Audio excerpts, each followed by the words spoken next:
Hello friends, स्वागत है आप लोग का NCERT जोन में। हम डिस्कस कर रहे हैं यहाँ पे मॉडर्न हिस्ट्री डिस्कस कर रहे हैं हरियाणा का।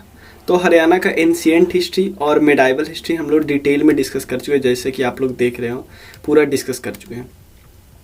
अभी हम डिस्कस करें मॉडर्न हिस्ट्री। मॉडर्न हिस्ट्री में आज हम डिस्कस करेंगे 1857 के रिवॉल्ट तक। उसके बाद एक और वीडियो आएगी जिसमें पूरा कंप्लीट हो जाएगा। इवन हम उन लीडर के बारे में भी डिस्कस कर लेंगे, उन योद्धा के बारे में भी डिस्कस करेंगे जिन्होंने ब्रिटिश राज्य को हटाने के लिए इवन अपना जान भी दे दिया। बहुत लोग खूब लड़े और बहुत लोग ऐसे थे जिन्होंने अपने जीवन का अर्पण भी कर दिया। उन सब के बारे में, उन सब के लोगों के बारे में, उन सब योद्धाओं के बारे में भी हम डिस्कस करेंगे। सारा इवेंट डिस्कस करेंगे और लीडर के बारे में भी डिस्कस करेंगे। तो चलिए शुरू करते हैं, स्टार्टिंग से हम डिस्कस करते हैं। उसके अलावा मैं बता देना चाहता हूँ तीन कोर्स हमारा अभी चल रहा है। एक तो कंप्लीट GS का कोर्स है जो कि लॉन्च होने वाला है 25 मार्च को, और ऑलरेडी 2 कोर्स चल रहा है जिसमें एक राकेश यादव सर की SSC वाली जो बुक है और दूसरा एक लुसेंट का ऑब्जेक्टिव है। दोनों अगर तीनों आप साथ में लेना चाहते हैं तो आपको 1000 लगेगा।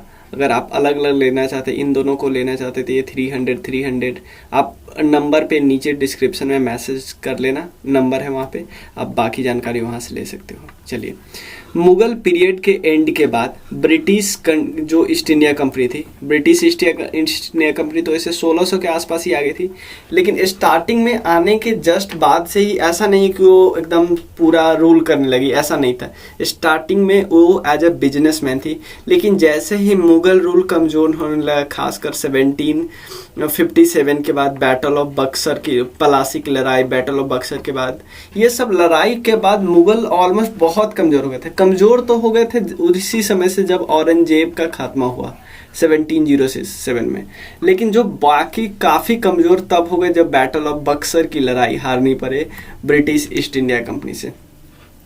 तो मुगल रूल के बाद मिडाइवल पीरियड में जो मुगल रूल थे, उसके बाद ब्रिटिश ईस्ट इंडिया कंपनी बहुत ज़्यादा ग्रीप जमा रही थी हरियाणा स्टेट पे। ठीक है, उसके बाद हुआ क्या, थोड़ा सा इनिशियल एज की बात करते हैं।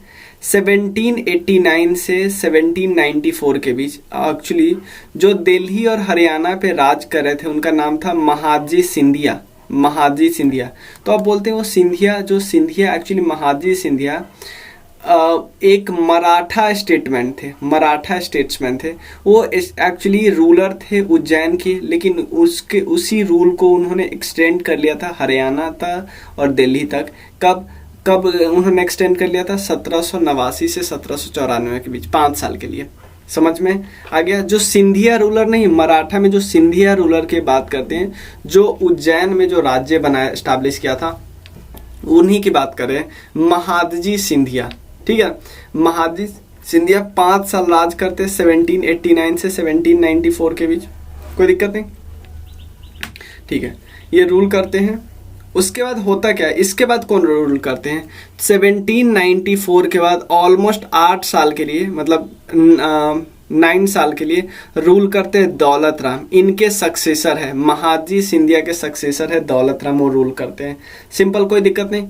उसके बाद होता क्या है, 30 सितंबर 1803 को एक ट्रीटी के हिसाब से, 1803 यहाँ खत्म हुआ ना, पहले 2 लोग हैं, एक महादजी सिंधिया है कौन? महादजी सिंधिया डायनेस्टी के रूलर है। सिंधिया एक्चुअली मराठा का एक पार्ट समझ लो, मराठा के एक एरिया में जो है उसका पार्ट है, इस एरिया की हम बात कर रहे हैं।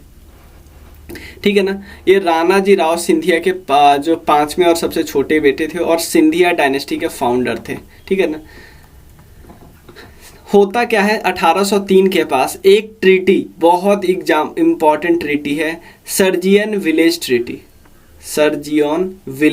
ट्रीटी। इस ट्रीटी में दौलत राम सिंधिया ने हरियाणा को ब्रिटिश ईस्ट इंडिया कंपनी को दे दिया। हरियाणा का वाला part British east India company को दे दिया। तो दौलत राम के हाथ में तो और सारी जमीन थी, तो और सारा जमीन वो अपने हाथ में रखा, लेकिन हरियाणा वाला पार्ट दे दिया ब्रिटिश ईस्ट इंडिया कंपनी को। किस ट्रीटी के हिसाब से? Surgeon treaty. तो आपको लगता है ये दानी थे इसलिए दे दिया? नहीं भाई, इसके बदले में इनको बहुत सारे टैक्सेस वगैरह मिले होंगे या कुछ भी और मिला होगा। ठीक है, तो आप बोलोगे आपकी, चलो सबसे पहले हुआ क्या, स्टार्टिंग में 1789 से लेके 1794 तक राज कर रहा है महादजी सिंधिया। क्लियर। उसके बाद राज करे दौलत राम, ऑलमोस्ट 5 साल तक। उसके बाद राज करते 9 साल तक दौलत राम। दौलत राम हुआ क्या उसके बाद, एक ट्रीटी साइन होती थी 1803 ईस्वी में। उसमें दौलत राम ने क्या किया, हरियाणा वाला part British east India company को सीड कर दिया, दे दिया।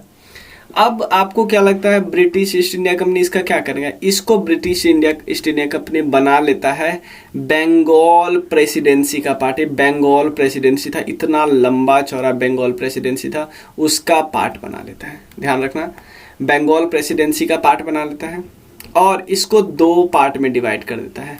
सबसे पहले यार मैं आपको बताता हूँ, ये बंगाल प्रेसिडेंसी में डिवाइड तो बंगाल प्रेसिडेंसी में मिला देता है और उसको फिर 2 पार्ट में डिवाइड कर लेता है। 2 पार्ट में, एक मान लो ऐसे 2 पार्ट में, एक था थोड़ा सा छोटा स्मॉल पार्ट, एक था थोड़ा लार्ज पार्ट। स्मॉल पार्ट को पता है क्या करता है ईस्ट इंडिया कंपनी, अपने कंट्रोल में रखता है, अपने कंट्रोल में पूरी तरह अपने। लेकिन लार्ज पार्ट को, इस लार्ज पार्ट को और छोटे छोटे टुकड़ों में तोड़ देता है और ब्रिटिश ईस्ट इंडिया कंपनी अपने, जो हम ऐसा बोल सकते हैं, इनके जो प्रशंसक थे, मतलब जो लगता था कि ये राजा तो मेरा, ब्रिटिश ईस्ट इंडिया कंपनी को लगता था ये राजा मेरा सपोर्ट करेगा, तो ये वाला जमीन इस राजा को दे देते हैं, ये वाला राज्य इस राजा को देते हैं। तो स्मॉल पार्ट को अपने डायरेक्ट कंट्रोल में रख रहा है, लार्ज वाले पार्ट को छोटे छोटे राजाओं में बांट दे रहा है। कोई दिक्कत नहीं, इतना क्लियर है कि नहीं, समझ में आया। कौन सा ट्रीटी, सर्जियन विलेज ट्रीटी के हिसाब से दौलत राम सिंधिया हरियाणा को दे देता है ब्रिटिश ईस्ट इंडिया कंपनी को। अब ये क्या करता है, चालाकी करता है, 2 पार्ट में डिवाइड कर देता है। क्यों, वो बोलता है कि भाई हमें एडमिनिस्ट्रेटिव और पॉलिटिकल अच्छे से रीजन के कारण, बताता है कारण पूछता लोग तो बताता है भाई हम इसको एडमिनिस्ट्रेट नहीं कर पाते ठीक से, अगर एक साथ रहे ना तो हम इसको ठीक से संभाल नहीं पाएंगे, इसलिए हम इसको 2 पार्ट बांट देते हैं।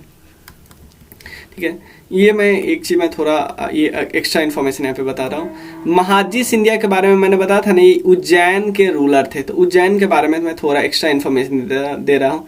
उज्जैन एक्चुअली किस रिवर के किनारे है, छिप्रा रिवर के किनारे, ये क्वेश्चन पूछा जा सकता है।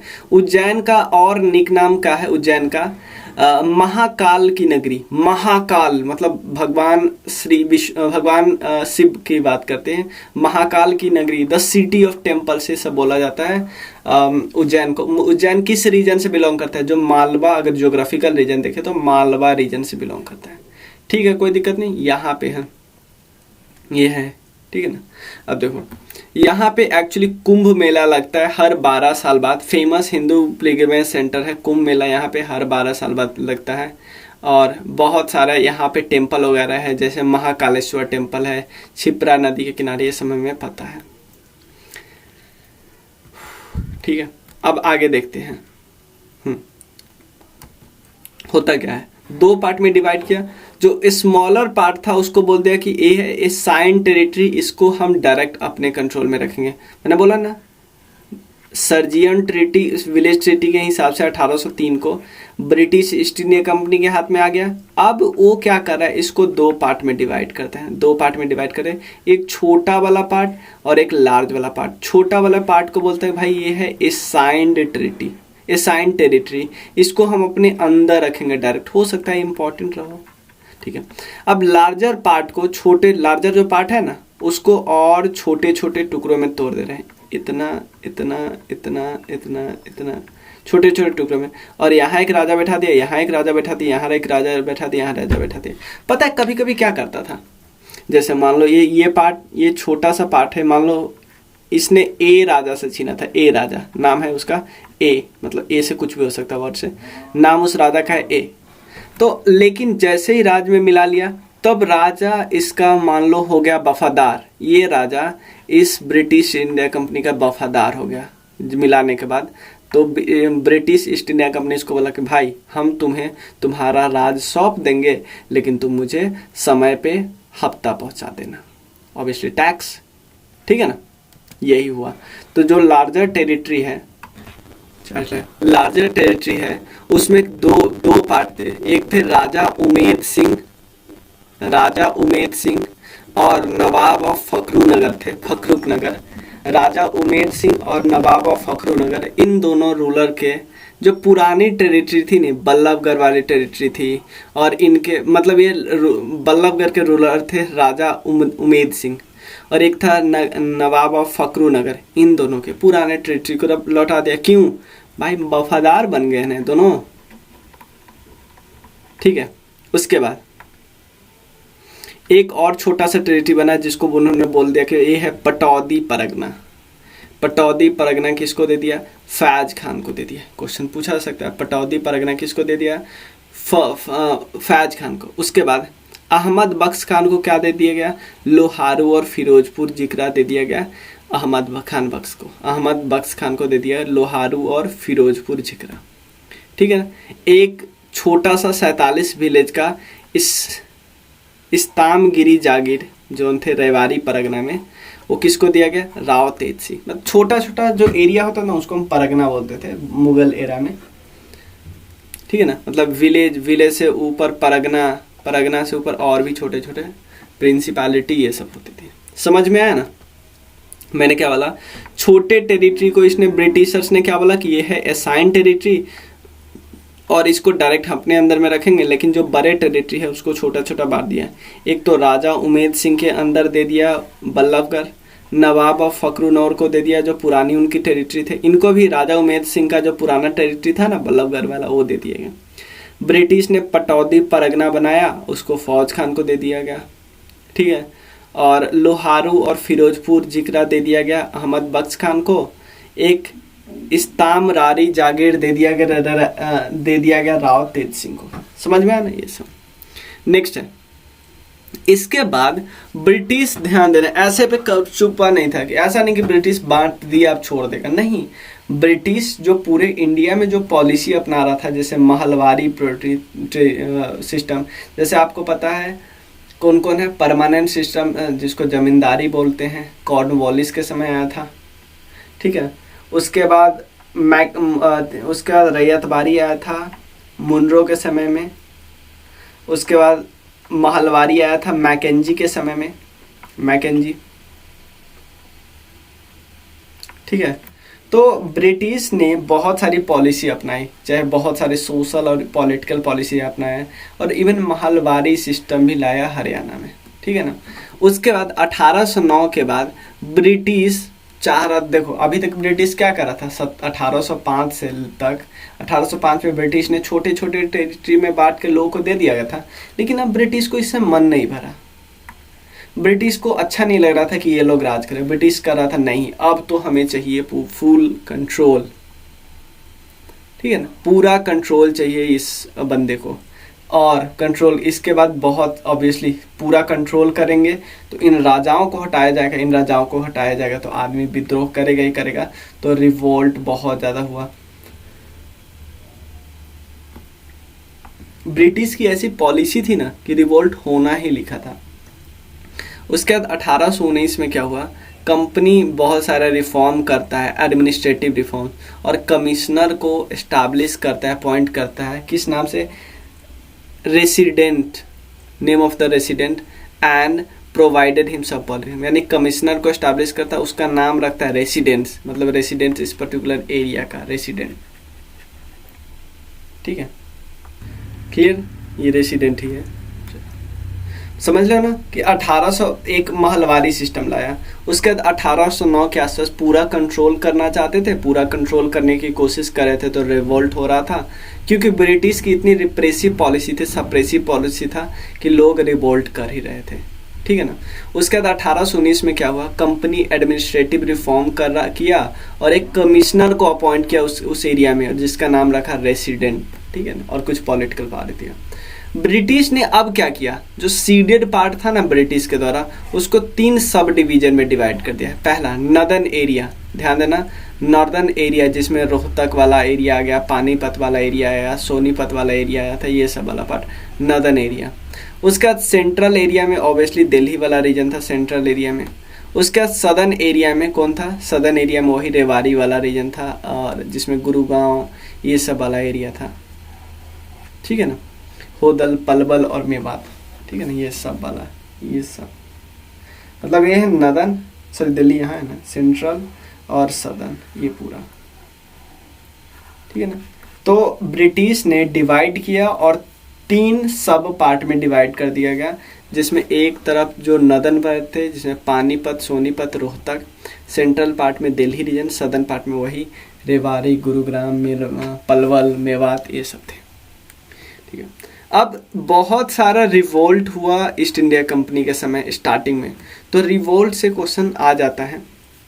1814 में रिवोल्ट हुआ, रिवोल्ट ऑफ जिंद, जिंद में रिवोल्ट हुआ, ये इसके लीडर थे प्रताप सिंह। जिंद में रिवोल्ट हुआ, इसके लीडर थे प्रताप सिंह।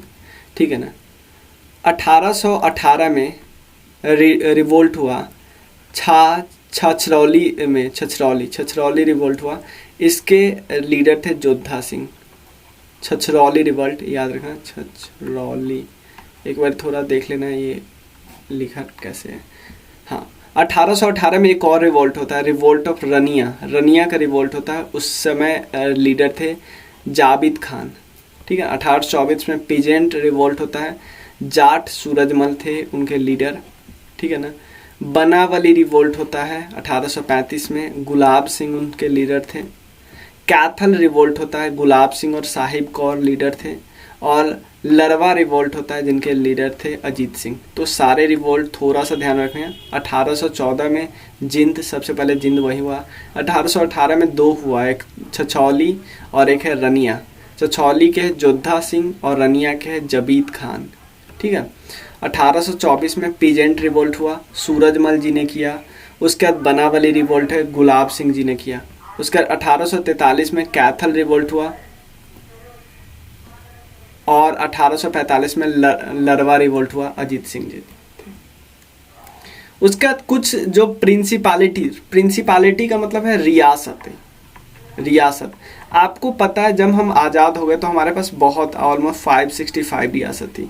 तो ये यहाँ पे लिखा है कि कौन कौन सी प्रिंसिपालिटी है, कौन कौन सी रियासतें हैं, छोटी छोटी प्रिंसली स्टेट, जिनको ये क्या कर रहे थे, एनेक्स कर रहे थे। अब बोलोगे भैया एनेक्स किस किस बेसिस पे कर सकते थे? आपको सबसे पहले देखो सब्सिडरी अलायंस, सब्सिडरी अलायंस के बेसिस पे कौन लाया था? वेलेस्ली। ठीक है ना। उसके बाद डॉक्ट्रिन ऑफ लैप्स, डलहौजी लाया था। ठीक है ना। उसके बाद एक था मैल एडमिनिस्ट्रेशन को लेके, मैल एडमिनिस्ट्रेशन। पारामाउंटेसी तो नॉर्मल होता है, वहां पे कोई हड़पना वरपना नहीं होता था। तो यहाँ पे देखो कुछ कुछ पार्ट। सबसे पहले छछरौली को तभी देखो जब प्रिंसिपालिटी को एनेक्स करना चाह रहा था ब्रिटिशर्स, तभी तो जाके यहाँ पे रिवॉल्ट हुआ। ठीक है ना। और रीजन क्या दिया? रीजन दिया कि Rani Ram Kaur incapable. Britishers reason देते हैं कि भाई रानी राम कौर जो है ना वो इनकैपेबल है, वो राज ठीक से नहीं करती, इसीलिए यहाँ पे साथ देने आते हैं राजा राम कौर को, का साथ देने आते हैं रानी राम कौर को जोधा सिंह। जोधा सिंह यहाँ पे इंटरफेरेंस करते हैं। तो अभी हमने डिस्कस किया यहाँ पे पीछे कि भाई 1818 में जो रिवोल्ट हुआ, छछरौली का रिवोल्ट, कौन किया? जोधा सिंह। क्लियर? तो क्यों किया? क्योंकि 1818 में छछरौली को हड़पने आ रहा था ब्रिटिश ईस्ट इंडिया कंपनी, और ये बार बार बोल रहा था कि रानी राम कौर जो है कैपेबल नहीं है, इसलिए राज हम ले लेते हैं। तो इसका साथ देने आते हैं जोधा सिंह। सेकेंड, रनिया का रिवोल्ट भी 1818 में होता है, और यहाँ भी सेम होता है, ब्रिटिश एनेक्स करना चाहते हैं तो रिवोल्ट कर दिया जाता है जाबिद खान के द्वारा। ठीक है ना। हाँ, उसके बाद अंबाला में क्या होता है? 1824 में सरदारनी इंद्र कौर का डेथ हो जाता है, इनका डेथ हो जाता है। ये विडो थे राजा दयाल सिंह के, विडो थे राजा दयाल सिंह की। तो यानी राजा दयाल सिंह पहले ही जा चुके हैं, सरदारनी इंदिरा कौर जैसे ही जाएगा, तो जैसे हस्बैंड वाइफ का डेथ हो गया तो ब्रिटिश इसको हड़पने का कोशिश करेगा अंबाला में। ठीक है ना। सेम यहाँ पे भी रदौर में भी यही था, रदौर में भी यही थे ना, रदौर में भी यही थे, यानी रदौर में भी यही थे। सरदारनी इंदिरा कौर ही का डेथ हो गया, ये भी थे window of Raja Dayal Singh. Obviously same इंसान है। ठीक है ना। तो ये है 1800, 4 साल बाद हुआ, यहाँ पे 4 साल पहले, यहाँ पे 4 साल बाद। ठीक है। नेक्स्ट है दियालगढ़, एक्चुअली दरा कौर का पार्ट था, दया कौर का पार्ट था। ठीक है ना, दया कौर का पार्ट था। ठीक है ना। तो माई दया कौर का डेथ हुआ, ये थे राजा भगवान सिंह जी की वाइफ। राजा भगवान सिंह जी के डेथ तो हो गया था, इनके डेथ के बाद यहाँ रिवोल्ट हो गया। यानी दियालगढ़ में राजा माई दिया कौर, मतलब ये लेडी थी, इनकी वाइफ थी, ठीक है। थानेसर जो पार्ट था मिडाइबल में, तो आपको पता है हर्ष का पार्ट था, लेकिन यहाँ पे भगत सिंह जी के पार्ट थे। भगत सिंह जी का जो 2/5 पार्ट था ना, वहाँ पे एक्चुअली रिवोल्ट हुआ 1832 में। क्योंकि राजा जमियात सिंह जी का डेथ हो गया, लेकिन इसका कोई सक्सेसर नहीं था। डॉक्ट्रिन ऑफ स्लैब्स उठाइए कि आपका कोई रियल सक्सेसर नहीं होगा तो हम उसको हड़प लेंगे। 1834 में कैथल में ये हुआ। तो कैथल में हुआ किसके डेथ के बाद? भाई उदय सिंह जी के डेथ के बाद, क्योंकि उनका सक्सेसर नहीं था। तो यहाँ पे साथ देने कौन आता है? गुलाब सिंह जी और साहिब कौर जी, ये आते हैं ना, हम देखे थे। और बुफौल में रिवोल्ट होता है 1838 में, क्योंकि राजा हरमन सिंह जी का डेथ हो जाता है, फिर वहाँ उनके पास कोई सक्सेसर नहीं था। बुफौल। चलौदी में 1844 में रिवोल्ट होता है, क्योंकि सरदारनी राम कौर जी का डेथ हो जाता है और उनका सरदार भगत सिंह जी का विडो होती है। लेरवा में 1845 में रिवोल्ट होता है, राजा अजीत सिंह के रिवोल्ट मतलब साथ देते हैं यहाँ पे। थानेसर में जो भगत सिंह का 2/3 पार्ट था, वहाँ पे जो रिवोल्ट होता है वहाँ पे राजा जमियात सिंह आते हैं। यहाँ पे रानी चंद कौर आते हैं, ये राजा फतेह सिंह जी की विडो थी, ठीक है ना। हालाहार में 1850 में रिवोल्ट होता है, राजा फतेह सिंह जी का डेथ हो जाता है विदाउट सक्सेशन। और दियालगढ़ में जो पार्ट थी माई सुखान की, ये इनका माई सुखान का डेथ हो जाता है, उनके बाद ये थी विडो ऑफ राजा भगवान सिंह जी। मतलब समझो ना, अधिकतर केस में हमने देखा कि कोई सक्सेसर नहीं था। डॉक्ट्रिन ऑफ लैप्स की मदद से कोई सक्सेसर नहीं होता था, तो ब्रिटिश जाके हड़पने लगता था। समझ में आ रहा है? बहुत सारी प्रिंसिपैलिटी को ब्रिटिश ईस्ट इंडिया कंपनी के द्वारा एनेक्स किया गया, वही है। क्लियर? उसके बाद क्या हुआ? 1833 में बंगाल प्रेसिडेंसी को 2 टेरिटरी में डिवाइड किया गया। एक तो नॉर्थ वेस्ट, ये 2 टेरिटरी में, एक तो नॉर्थ वेस्ट प्रोविंस, समझो ना, बंगाल प्रेसिडेंसी को 2 पार्ट में डिवाइड कर दिया गया। एक तो ये वाला, ये नॉर्थ वेस्ट प्रोविंस, और एक ये बंगाल प्रोविंस, ऐसे रहा होगा। ये नॉर्थ वेस्ट, बंगाल के नॉर्थ वेस्ट में नहीं है ये 1833 में क्या हुआ? उसके बाद Haryana along with Delhi, obviously हम सबको पता है नॉर्थ वेस्ट प्रोविंस में पार्ट होंगे, क्योंकि पूरा अगर बंगाल है तो ये वाला पार्ट है हरियाणा दिल्ली, तो ये वाला पार्ट किस में आएगा? नॉर्थ वेस्ट प्रोविंस के पार्ट में आएगा ना। सेकेंड, जो हेड क्वार्टर क्या था नॉर्थ वेस्ट प्रोविंस का, आपसे पूछा जा सकता है, आगरा। क्लियर? और जो इसमें 2 पार्ट था ना, दिल्ली वाला पार्ट था, हरियाणा वाला पार्ट था, दिल्ली हरियाणा। तो दिल्ली वाला पार्ट को और छोटे छोटे पार्ट में डिवाइड किया गया था। दिल्ली वाला पार्ट को 7 रीगल स्टेट, मतलब छोटे छोटे स्टेट में डिवाइड किया गया था, और 5 लोकल्स में डिवाइड किया गया था। क्लियर? तो रीगल स्टेट्स कितने कौन कौन थे? बहादुरगढ़, बल्लभगढ़, दुजाना, फरुखनगर, झज्जर, लोहारू, पटौदी। और जो 5 लोकल्स थे वो दिल्ली, गुड़गांव, रोहतक, पानीपत और हिसार था। सिंपल समझो ना, दिल्ली डिवीजन को पहले 7 स्टेट्स में डिवाइड किया, जो थोड़े लार्ज होंगे में, और उसके बाद 5 लोकल्स मतलब समझो, सिंपल समझो ना, एक 7 टाइप का एक रंग का, और एक है 5 टाइप का एक रंग का, मतलब 7 टाइप का रीगल स्टेट, और जो 5 टाइप का होना चाहिए लोकल्स। तो ये नाम दे दिया, नाम उतना इम्पोर्टेंट नहीं है, क्योंकि ये काफ़ी टफ हो जाएगा बनाना, ठीक है ना। और 5 लोकल्स। उसके बाद क्या होता है? 1857 में रिवोल्ट होता है। 1857 में रिवोल्ट होता है, तो रिवोल्ट तो इसे बिगिन कर जाता है 10 मई 1857 को मेरठ में, ठीक। इमीडिएट कॉज वही है कि न्यू इनफील्ड राइफल स्टार्ट किया जाता है, जिसमें पता चलता है कि वो बोन डस्ट मिला है फ्लावर में, और इवन काऊ का फैट मिला है उस फ्लावर में, ठीक है ना। तो जो सिपाही म्यूटनी था, जो सिपाही विद्रोह अम्बाला कैंट पे कब स्टार्ट हो गया? 3 दिन बाद ही, 13 मई 1857 को अम्बाला कैंट पे। तो आपसे सिंपल पूछेगा हरियाणा में सबसे पहले कहाँ स्टार्ट हुआ? अम्बाला कैंट, ठीक है ना। उसके बाद गुरुग्राम में भी स्टार्ट हुआ। जैसे गुरुग्राम में स्टार्ट हुआ, विलियम फोर्ड ने यहाँ पे सिपाही म्यूटनी को फेस किया, विलियम सिपाही ने। उसके बाद 17 जून 1857 को स्मॉल फाइट हुआ कहाँ कहाँ पे, ब्रिटिश और नवाब नूर मोहम्मद खान के बीच, कहाँ पे, उधा विलेज में, हिसार में था। लेकिन बाद में नवाब को अरेस्ट कर लिया गया और फांसी पे चढ़ा दिया गया। समझ लो अभी क्या क्या हो रहा है। पहला सबसे पहले 10 मई को स्टार्ट हुआ मेरठ में। उसके बाद कारण क्या था हम सब हिस्ट्री में इतना बार पढ़ चुके हैं। सिपाही म्यूटनी अम्बाला कैंट पे पहुंचते हैं, 13 मई को, 3 दिन बाद ही। उसके बाद एक जो गुरुग्राम में था ना, गुरुग्राम में लड़ाई होता है ऑलमोस्ट थोड़ा बहुत। मेन लड़ाई होता है 17 जून 1857 को, किसमें, ब्रिटिश में और नवाब नूर मोहम्मद खान के बीच, उधा विलेज के पास। लेकिन बाद में नवाब को अरेस्ट कर लिया जाता है और फांसी चढ़ा दिया जाता है। उसके बाद हाँ, लाइट इन्फेंट्री जो ट्रूप्स थे वो उनको भी लगाया गया था हिसार, हांसी और सिरसा में, वहाँ भी रिवोल्ट उन्होंने किया। मोहम्मद अजाम ये रॉयल फैमिली के पार्ट थे। इन्होंने क्या किया, ब्रिटिश रूल का एंड कर दिया, मतलब प्रोक्लेम कर दिया कि ब्रिटिश का रूल एंड हो गया और हम अपनी अथॉरिटी इस्टेब्लिश कर लेंगे हिसार में। ऑब्वियसली ऐसा कोई बोलेगा तो ब्रिटिशर्स उसको चुप तो नहीं रहेगा।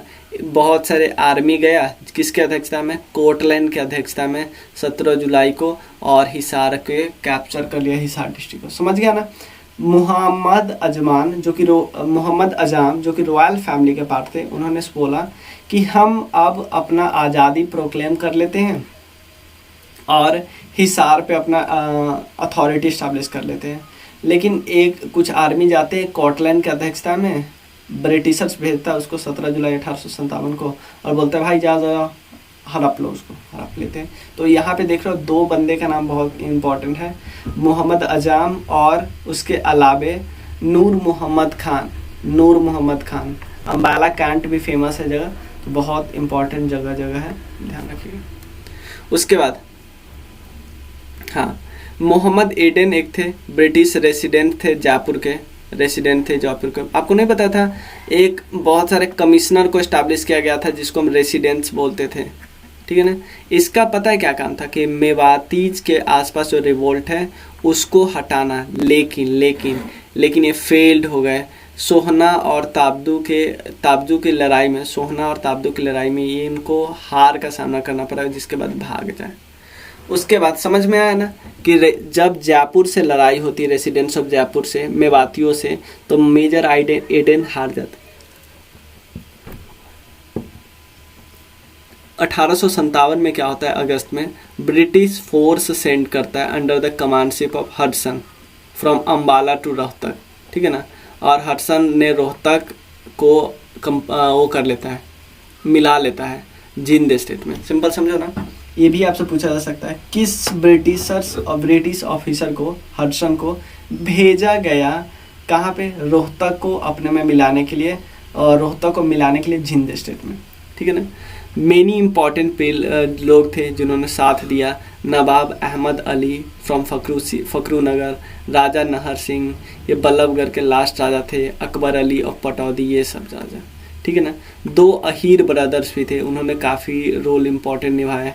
एक था राव तुलाराम और गोपाल देव फ्रॉम नरनौल, रेवाड़ी के थे, ठीक है ना।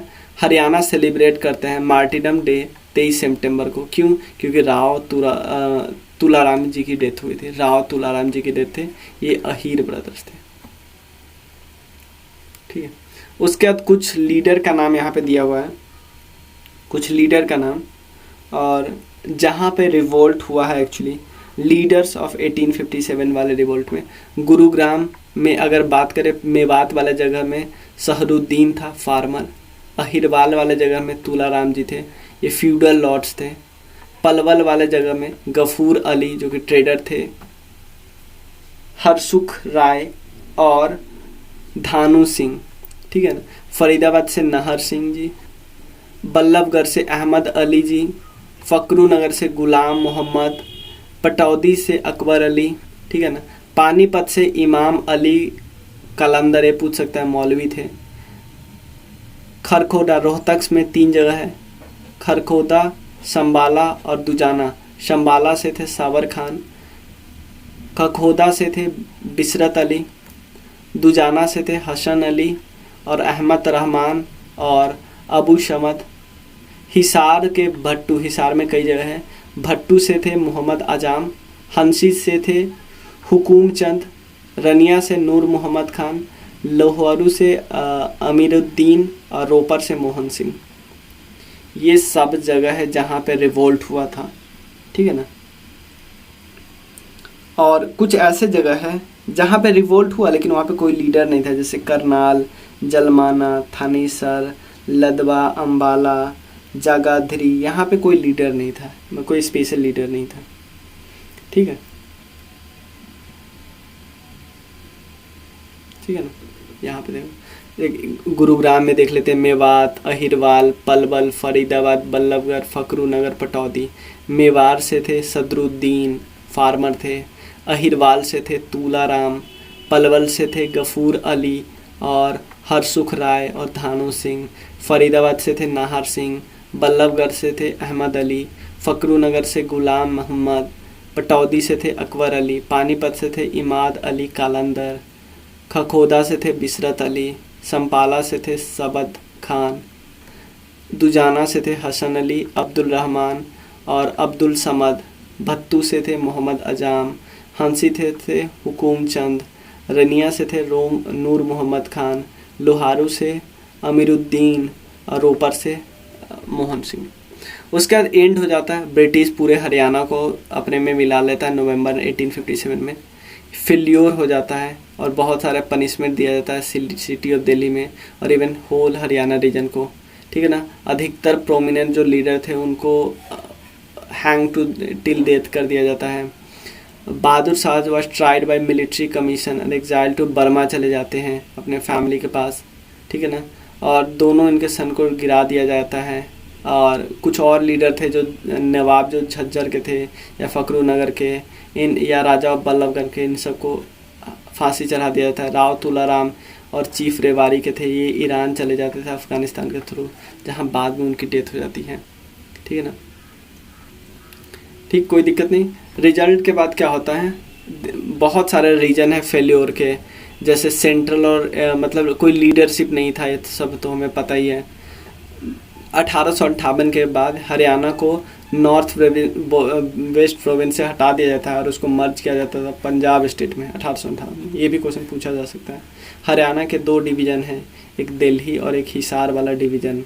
दिल्ली डिवीज़न में कौन कौन से डिस्ट्रिक्ट है, दिल्ली के गुरुग्राम, पानीपत के। हिसार डिवीज़न में हिसार, सिरका और लोहतक थे।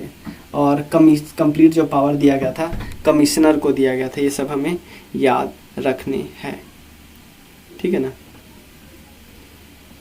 उसके बाद हम कुछ आगे डिस्कस जो करते हैं वो डिस्कस करेंगे 1857 ईस्वी में कौन कौन से प्रिंसिपालिटी, कौन कौन सी रियासत थी जो इवन ब्रिटिश के खिलाफ थी, कौन कौन सी रियासत ऐसी थी जो ब्रिटिश का साथ दे रही थी, ठीक है। क्योंकि ऑब्वियसली जो प्रिंसिपालिटीज़ थी वो कुछ ब्रिटिश का साथ दे रही थी, वो ब्रिटिश सपोर्टर कहलाई।